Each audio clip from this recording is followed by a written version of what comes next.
మన సీరియల్స్ని లైక్ చేసి ఆదరిస్తున్న అందరికీ పేరు పేరున కృతజ్ఞతలు. అలాగే ఈ ఎపిసోడ్ని కూడా లైక్ చేసి ఆదరిస్తారని కోరుకుంటూ వసుధ 22వ భాగం. సరే భోంచేద్దువు గానిలే అంటూ తనే స్వయంగా తినిపించాడు మేఘమాలకు సాగర్. కాసేపు మేఘమాల వాళ్ళ ఇంట్లోనే గడిపిన సాగర్ 11:30 అవుతుండగా ఇంటికి వెళ్ళాడు. 8:30కే ఆఫీస్ నుంచి వెళ్ళిపోయిన సాగర్ 11:30 వరకు ఇంటికి రాకపోవటంతో అప్పటి వరకు తండ్రి కోసం ఎదురు చూస్తున్న నిషి, ఎక్కడికి వెళ్ళారు నాన్న, ఇప్పటి వరకు ఎక్కడున్నారు అని అడిగింది. అదేంటి నిషి కొత్తగా అడుగుతున్నావు? నేను ఆఫీస్లోనే ఉన్నాను, అయినా నువ్వేంటి ఇంకా పడుకోలేదు అన్నాడు సాగర్. నాన్న, నాకు మీ సిగ్నేచర్ కావాలి కొన్ని పేపర్స్ మీద, అందుకే మెలకుగా ఉన్నాను. ఉదయం మేము లేచేసరికి మీరు వెళ్ళిపోతారు కదా, ఇప్పుడు కూడా రాత్రి ఏ టైంకి వస్తారో తెలియదు. 8:30కు నేను మీ ఆఫీస్కి వచ్చాను, కానీ మీ ఆఫీస్లో మీరు లేరని వెళ్ళిపోయారని మేనేజర్ అంకుల్ చెప్పారు అంది నిషి. దాంతో సాగర్ బిజినెస్ పని మీద బయటకు వెళ్ళానమ్మా, ఆలస్యమైంది అన్నాడు. నిషికి సాగర్ అబద్ధం చెప్తున్నాడు అని అర్థమైంది. అప్పటి వరకు మేఘమాల దగ్గరే ఉన్నాడు అని మనసులో అనుకుంది. సరేలే నాన్న, ఈ పేపర్స్ మీద మీరు సిగ్నేచర్ పెట్టాల్సి ఉంది, పెట్టండి అంటూ పేపర్స్ సాగర్ ముందు పెట్టింది. సాగర్ పేపర్స్ పై సిగ్నేచర్ పెట్టి ఇచ్చేశాడు. అప్పటి వరకు అక్కడే ఉండి వీళ్ళిద్దరి సంభాషణ వింటున్న వసుధ ఒక్క క్షణం నందును తలుచుకొని బాధపడింది. నిషి 10th క్లాస్లో ఉన్నప్పుడు అన్నీ దగ్గరుండి నందునే చూసుకున్నాడు. కనీసం నిషి ఎగ్జామ్స్ రోజు కూడా నందునే దగ్గరుండి తీసుకెళ్ళి రాయించుకొని మళ్ళీ తీసుకుని వచ్చేవాడు. ఎగ్జామ్స్ పూర్తయిన తర్వాత నందు వసు నుంచి దూరం అయ్యాడు అనేది తలుచుకుని బాధపడసాగింది వసుధ. వసు నందును ఎందుకు దూరంగా పంపించింది అని ఆలోచిస్తూ అలాగే నిలబడిపోయింది. ఆ రోజు లాస్ట్ ఎగ్జామ్ పూర్తయిన తర్వాత వసు దగ్గరికి వచ్చిన నందుని మామూలుగా మాటల మధ్యలో టైం చూసి, ఇంకా పెళ్ళెప్పుడు చేసుకుంటావు నందు అని అడిగింది వసుధ. దానికి నందు, నేను ఒక అమ్మాయిని ప్రేమిస్తున్నాను, తాను ఒప్పుకుంటే ఈ క్షణమే పెళ్లి చేసుకుంటాను అన్నాడు. అప్పటికే రుద్ర ద్వారా నందు తనని ఇష్టపడుతున్నాడనే విషయం తెలుసుకున్న వసుధ చాలాసార్లు నందుని తన నుండి డైవర్ట్ చేయాలని ఎంతగానో ట్రై చేసింది. కానీ కుదరక ఆ రోజు నేరుగా అడిగేసింది. నందు చెప్పిన సమాధానం విన్న వసు, అయితే ఆలస్యం ఎందుకు నందు, ఆ అమ్మాయికి చెప్పకపోయావా మరి అని అంది. దానికి సాగర్, ఆ అమ్మాయి ఒప్పుకుంటుందంటావా అన్నాడు. నీకేం తక్కువ నందు, ఖచ్చితంగా ఒప్పుకుంటుంది, నువ్వైతే అడిగి చూడు అంది. అంతేనంటావా అన్నాడు నందు. అంతే, నువ్వు అడుగు అంది వసుధ. సరే అయితే నన్ను పెళ్లి చేసుకుంటావా వసు అన్నాడు నందు. ఇప్పటికే విషయం రుద్ర ద్వారా తెలిసిన వసు పెద్దగా రియాక్ట్ అవ్వలేదు. సాగర్ చెప్పిన మాటలు విని చిన్నగా నవ్వుకుంది. అది ఎలా సాధ్యమవుతుంది పిచ్చినందు, నాకు పెళ్ళయింది, నా అంత పిల్లలు ఉన్నారు, నువ్వు నన్ను పెళ్లి చేసుకుంటా అనటం చిత్రంగా ఉంది. పెళ్ళయ్యి పిల్లలు ఉన్న నన్ను ప్రేమించటం ఏంట్రా బాబు అంటూ అందంగా నవ్వింది. వసు, నువ్వు అలా మాట్లాడకు, నువ్వంటే నాకు నిజంగా ఇష్టం. ఏరా, అందంగా ఉన్నంత మాత్రాన ప్రేమించేస్తావా అని అడిగింది వసుధ. లేదు వసుధ, నువ్వు అందంగా ఉన్నావనో తెల్లగా ఉన్నావనో నేను నిన్ను ప్రేమించటం లేదు. నాకు నీ వ్యక్తిత్వం నచ్చింది వసు, కల్లా కపటం తెలియని అమాయకత్వం, ఎదుటి మనిషిని అర్థం చేసుకోగలిగే మంచి గుణం, ఎవరెంత కష్టపెట్టినా సరే వాళ్ళని క్షమించగలిగి నీ సహనం, పరిస్థితులు ఏమైనా సరే వాటికి ఎదుర్కొనే నీ ధైర్యం, నువ్వు సాధించాలనుకునేది ఏదైనా సరే దానికోసం నువ్వు పడే తపన, అన్నింటికీ మించి ఎంత కష్టంలోనైనా సరే పెదవులపై కనిపించే చిరునవ్వు, నీ మొహంపై ఉండే ప్రశాంతత అంటే నాకు చాలా ఇష్టం. ఎవరి దగ్గర చెయ్యి చాపని నీ వ్యక్తిత్వం అంటే నాకు చాలా చాలా ఇష్టం. అందుకే నేను నిన్ను ప్రేమిస్తున్నాను. నువ్వు అంటున్నావు పెళ్ళైన అమ్మాయిని ప్రేమించటం ఏంట్రా అని. అవును, పెళ్ళైన అమ్మాయిని ప్రేమించటం తప్పే. అందుకే నా ప్రేమని ఇంతకాలం నీకు చెప్పలేదు. కనీసం నీతో ఇలా స్నేహితుడిగా ఉండాలి అన్నదే నా ఆశ. కనీసం ఓ నేస్తంలా అయినా నీ కష్టసుఖాల్లో పాలు పంచుకోవాలనుకుంటున్నాను వసు. అందుకే ప్రతి క్షణం ఇలా నీతో ఉంటున్నాను అన్నాడు నందు. అందుకు వసుధ, నేను నీకు తోడుగా ఉంటాను అంటే వద్దు అనను నందు, కానీ నా కోసం నీ జీవితం అంతా ఇలా ఒంటరిగా ఉండిపోతానంటే ఒప్పుకోను అంది వసుధ.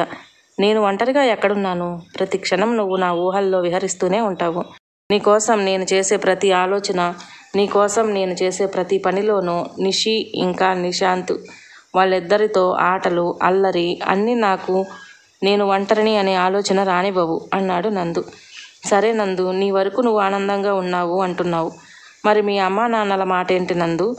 వాళ్ళకి కూడా నీ గురించి ఆలోచన ఉంటుంది, వాళ్ళు కూడా నీపై ఎక్స్పెక్టేషన్స్ ఉంటాయిగా అంది వసుధ. దానికి నందు, చూడు వసు, వాళ్ళకి ఎలాంటి లోటు రాకుండా చూసుకుంటాను. వాళ్ళ కడుపున పుట్టినందుకు వాళ్ళ కోసం నేను చేయవలసిన ప్రతి పని చేస్తాను. వాళ్ళ పట్ల ఎప్పటికైనా బాధ్యతను విస్మరించడం జరగదు అన్నాడు. దానికి వసు వాళ్ళకి వాళ్ళ వారసులతో ఆడుకోవాలని ఉంటుందిగా అంది. దానికోసమే అయితే అక్క, అన్నయ్య, పిల్లలు ఉన్నారు వసు, నువ్వు దాని గురించి ఆలోచించకు అన్నాడు నందు. ఇక నందు ఎంత చెప్పినా వినడు అని అర్థమైన వసు అప్పటికి ఆ ప్రస్తావన వదిలేసి కోపంగా ఇంటికి వెళ్ళిపోయింది. తరువాత రోజు గోపాల్ గారి ఇంటికి వెళ్ళి లక్ష్మి గారు, గోపాల్ గారు, వాసు, రుద్ర, జానులతో చెప్పాలని ప్రయత్నించింది. కానీ వాళ్ళు నందు ప్రేమని అర్థం చేసుకున్నారు. అందుకే ఈ విషయంలో మేము నీకు ఎలాంటి సహాయం చేయలేం వసుదా. వాడి ప్రేమ నిస్వార్థమైనది, వాడి ప్రేమ కల్మషం లేనిది. వాడు నిన్ను తనతో రమ్మని అడగట్లేదు, దూరం నుండి నిన్ను చూసుకుని బ్రతికేస్తా అంటున్నాడు. అలాంటప్పుడు మేమెలా ఆపగలం అన్నారు. ఆ మాటలకి వసుధ, చూడండి బాబాయ్, వీళ్ళంతా ఎలా మాట్లాడుతున్నారు అంటూ గోపాల్ గారి దగ్గరకు వెళ్ళింది. దానికి గోపాల్ గారు మాట్లాడుతూ, చూడమ్మా వసు, నందుని పుట్టిన దగ్గర నుండి చూస్తున్నాను. వాడు వ్యక్తిత్వంలో ఎంత గొప్పవాడు. ఏదైనా నిర్ణయించుకున్నాడు అంటే దానిపై నిలబడటంలో కూడా అంతే మొండోడు. వాడి ప్రేమలో నాకు ఎక్కడా తప్పు కనిపించలేదు. అలాగే నిన్ను వాడిని ప్రేమించమని కూడా నేను ఎప్పుడూ చెప్పలేదు. అంటే నీకు పెళ్ళి 2 పిల్లలు ఉన్నారు. నువ్వు భర్త ఎలా ఉన్నా సరే నీ పిల్లల కోసం తనతో కలిసి ఉండాలి అనే ఆలోచనలో ఉన్నావు. నేను తప్పు పట్టలేను. పైగా పిల్లల కోసం నువ్వు తీసుకున్న నిర్ణయం సమర్థిస్తాను. అందుకే నిన్ను నందు గురించి ఆలోచించు అని చెప్పటం లేదు. అలా అని నందు ప్రేమని తక్కువ చేసి నిన్ను మర్చిపోమ్మని వాడికి చెప్పలేను.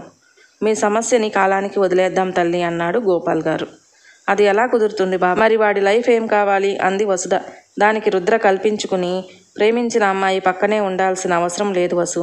అది ఎక్కడున్నా ఆనందంగా ఉంటే చాలు అనుకోవటమే నిజమైన ప్రేమకు నిదర్శనం. నందు నిన్ను ప్రాణం కన్నా మిన్నగా ప్రేమిస్తున్నాడు.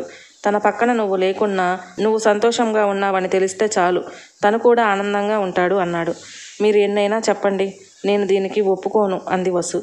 వసు మాట్లాడేది అంతా విన్న నందు, వసు ఒక్క నిమిషం అన్నాడు. ఏంటి నందు అంటూ నందు వైపు చూసింది వసుధ. ఇప్పటి వరకు నువ్వు మాట్లాడేవు కదా, నేను మాట్లాడేది ఒక క్షణం విను. ఇలా చూడు వసు, నేను నిన్ను ప్రేమిస్తున్నాను, ప్రాణం కన్నా ఎక్కువగా ప్రేమిస్తున్నాను. మా అమ్మతో సమానంగా నిన్ను చూస్తున్నాను. నువ్వు నా పక్కన ఉండాలి అనే ఆశ కూడా లేదు. నువ్వు నీ పిల్లలతో సంతోషంగా ఉండవచ్చు, దానికి నేను అడ్డురాను. కానీ నిన్ను ప్రేమించకూడదు అనే హక్కు నీకు లేదు. నాకు నచ్చిన నిచ్చెలిని ఆరాధించుకునే హక్కు, అధికారం రెండూ నాకున్నాయి. నేను నిన్ను ఎలాంటి ఇబ్బంది పెట్టలేదు. ఓ తండ్రికి తన కూతురుపై ఉన్న ప్రేమ ఎంత స్వచ్ఛమైనదో నీపై నా ప్రేమ అంతే స్వచ్ఛమైనది. తోబుట్టువలా నీకు తోడుగా ఉండాలి అనుకుంటున్నాను. బిడ్డలా నీ ప్రేమ పొందాలి అనుకుంటున్నాను. ఆపదలో నీకు అండగా నిలవాలి అనుకుంటున్నాను వసు. అంతకన్నా నాకు ఎలాంటి ఆలోచన లేదు. తల్లి, నేను ప్రేమించడమే నీకు ఇబ్బందిగా ఉంది అనుకుంటే దూరంగా ఉండమన్నా ఉంటాను, కానీ నిన్ను ప్రేమించకుండా మాత్రం ఉండలేను అన్నాడు నందు. దానికి వసుధ, అయితే ఇక్కడ నుండి నాకు కనిపించినంత దూరంగా వెళ్ళిపోనందు అంది. దానికి నందు, సరే వసు, నీ సంతోషం కోసం నీ నుండి దూరంగా వెళ్ళిపోతాను. నువ్వు సంతోషంగా లేవు, బాధపడుతున్నావు అనుకున్న క్షణం నీ కళ్ళ ముందుంటాను. నువ్వు ఎంత చెప్పినా నేను వినను. నీ నుండి దూరంగా ఒక్క అడుగు కూడా వెళ్ళను అన్నాడు నందు. దానికి వసుధ, అలాగే నందు అంది. వెళ్ళే ముందు ఒక్క మాట అన్నాడు నందు.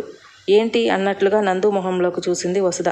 నీకోసం జన్మంతా ఎదురు చూస్తూనే ఉంటాను. ఏ క్షణం నీకు నా దగ్గరకు రావాలనిపించినా ఆ క్షణం నువ్వు నా దగ్గరికి వచ్చేసేయి. ఏ కష్టం ఉన్నా నేను చూసుకుంటాను. మరవకు. నా స్నేహితురాలుగా అయినా సరే నువ్వు నా దగ్గరికి ఎప్పుడైనా రావచ్చు. కూతురులా అయినా రా. ఓ తండ్రిగా నీ కష్టానికి నేను తోడుగా ఉంటాను. నీ జీవితానికి నేను అండవుతాను. పిల్లల బాధ్యత కూడా నెరవేరుస్తాను వసు అన్నాడు. పిల్లలు జాగ్రత్త. నిషి గురించి నాకు ఎలాంటి దిగులు లేదు. కానీ నిశాంత్ అమాయకుడు, జాగ్రత్తగా చూసుకో. కాస్త వాడికి కూడా నీ మొండితనం అలవాటు చెయ్యి అన్నాడు నందు. వసు కోపంగా చూసింది. దానికి నందు, సంతోషంగా వెళ్తున్నాను వసు. మళ్ళీ జీవితంలో నీకు కనిపించను, డిస్టర్బ్ చేయను. కానీ నువ్వు సంతోషంగా లేవు అని తెలిసిన మరుక్షణం నీ ముందు ఉంటాను. ఇక నీకు సంబంధించిన ప్రతి విషయం ప్రతి క్షణం తెలుసుకుంటూనే ఉంటాను. నేను ఎక్కడున్నా నీ పట్ల బాధ్యతను విస్మరించటం జరగదు అంటూ అక్కడ అందరికీ చెప్పి వెళ్ళిపోయాడు నందు. వెళ్ళిపోయిన తర్వాత రుద్ర కోపంగా వసును చూశాడు. రుద్ర అంత కోపంగా చూడటంతో వసు భయపడి వాసు వెనకాల దాక్కుంది. నందు వసుధ నుండి దూరం అయిన తరువాత వసుధ జీవితం ఎలా ఉంటుంది? సాగర్ వసుధలను నిషిత కలపబోతోందా? మరో భాగంలో తెలుసుకుందాం. మన వీడియోలు మీకు నచ్చినట్లయితే ప్లీజ్ లైక్ చేయండి, షేర్ చేయండి, సబ్స్క్రైబ్ చేసుకోవటం మాత్రం మర్చిపోకండి. Thank you.